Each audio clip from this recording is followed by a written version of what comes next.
I am a painter. I love painting so much that it gives me pure joy.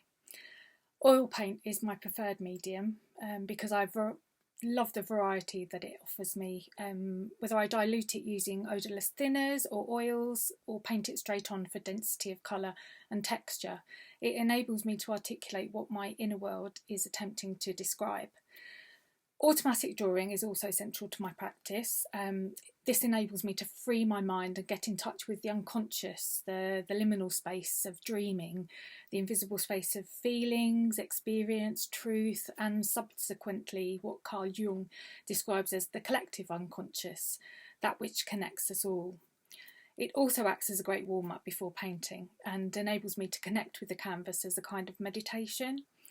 So I do work intuitively and I allow loose, energetic brushstrokes and bold colours to set the tone. And at first I'm unaware of what will appear, which is really exciting, until I catch a shape, a form or a face, which I then mould into a composition that entices the viewer on a visual journey.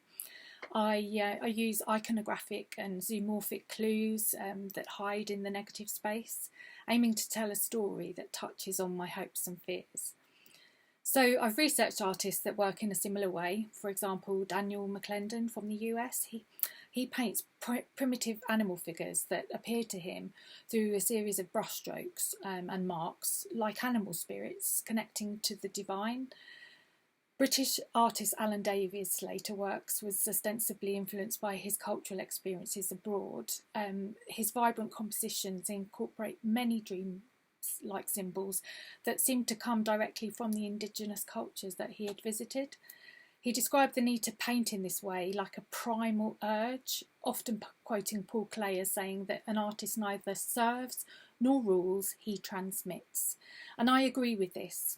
I deeply appreciate the relationship that the indigenous people have with nature also.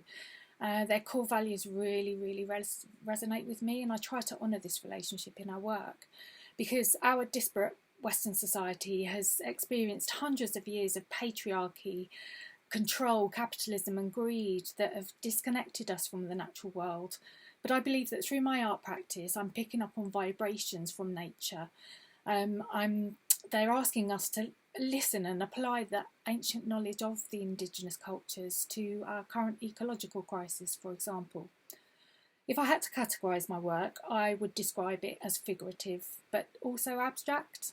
Ultimately, it's work that I would like viewers to connect with on an alchemical level, because I agree, I think that everything is energy, we just vibrate at different rates.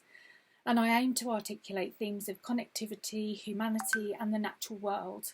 And I agree, like many artists on our art talks, like Heather Phillipson and Anne Hardy, who say that it's our job to intuit and articulate the vibrations, asking people to question their values and behaviours.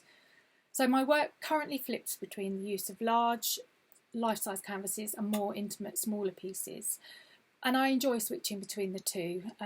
Artists like Ryan Mosley and Phoebe Unwin also paint like this. And it creates an interplay between the two scales, which I think audiences would appreciate.